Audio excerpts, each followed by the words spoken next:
Hey everybody, I'm Kim Grenowitzky. And I'm Carrie Rappaport, and we're here to teach the course Supporting Oral Motor Skills in the Infant, Assessment, Adaptation, and Remediation. So welcome to our course.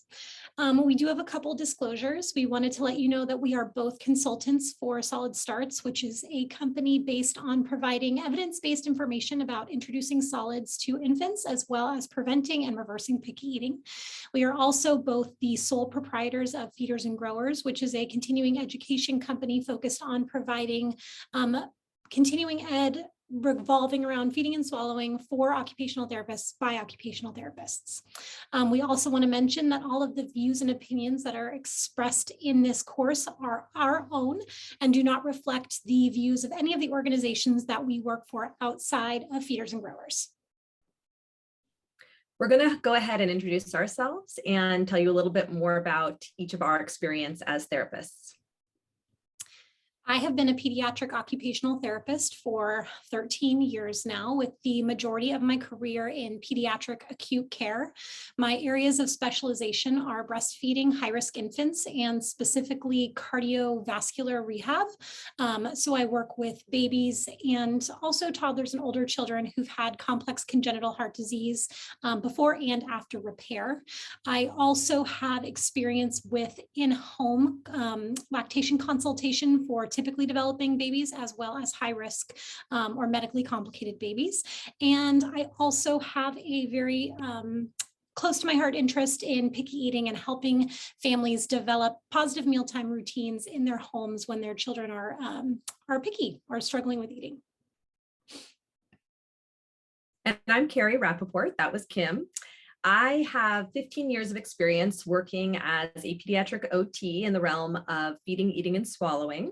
I also have spent the majority of my career in pediatric acute care, primarily in NICU, working with infants with feeding issues, though I have also spent a large portion of my career doing private work and doing some clinic-based work for children who have just all sorts of eating difficulties, oral motor skill issues, picky eating, breastfeeding, bottle feeding issues. I am an IBCLC like Kim, and so we both specialize predominantly with the younger population, so newborns and infancy. And I have spent the past 3 years working in pediatric primary care in well child visits, doing a program that I created and ran myself, where I was in well child visits supporting a team of doctors to screen infants and children for medical and social complexity. And I did a lot of breastfeeding support work through that role as well.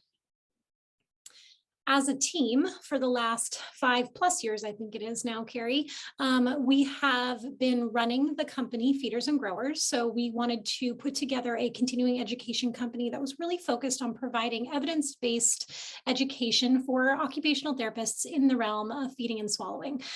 This company has grown from one course that we were teaching live a few years ago to now multiple courses that we have available online. And we have also had the opportunity to welcome a variety of professionals to take these courses as well. So we're very proud of those.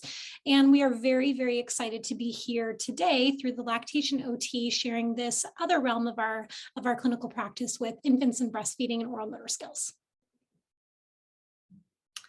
So this course is really all about infant oral motor skills. So our goal is to describe normal oral motor development and feeding skill acquisition that you would find in a typically developing neonate or infant. We're hoping that by the end, you'll be able to synthesize the information on oral motor skill development and social emotional well-being of both the infant and the caregiver to describe how they impact and play off one another.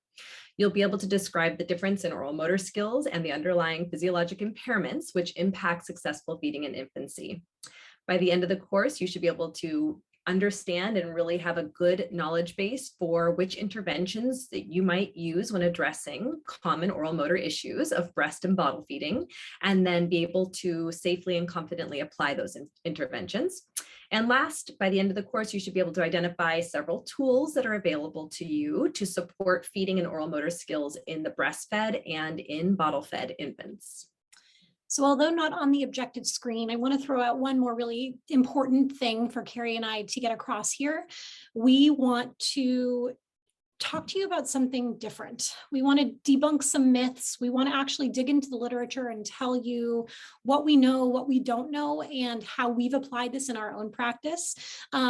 This is not going to be a course that's going to tell you to do X exercise X amount of times with a certain type of baby, because that's just not how Carrie and I were taught. It's not how we practice. So we're going to try to help you chase the why, problem solve what's going on with that baby, and really provide evidence-based support to help that child make good progress. And then finally, if anyone hasn't already taken a course from Carrie and I in the past, we are very, very colloquial and low-key and interactive. And it's really interesting to do these online because we don't have people in front of us to feed off of. But we joke with each other. We are definitely not the serious, follow, by the book kind of presenters. So we will try to keep you engaged to the best of our ability. As we know, online learning can be a little bit challenging. So as we dig into this material and we get a little bit into the nitty gritty with nerves and muscles and all that kind of stuff, just know that we will try to lighten it up as much as possible. And we hope you guys enjoy. I would say we're informal, not colloquial. And also, I just want to point out really quickly that this information is a moving target. There is new research coming out all the time, and the research that's currently out is pretty low quality, unfortunately. So we are basing this information off of the literature available and off of our experience when the literature is just not there. So know that some of this stuff might shift in the next 5 to 10 years as new research becomes available, because this is an area that has gained interest, but where there is not a lot of research that exists.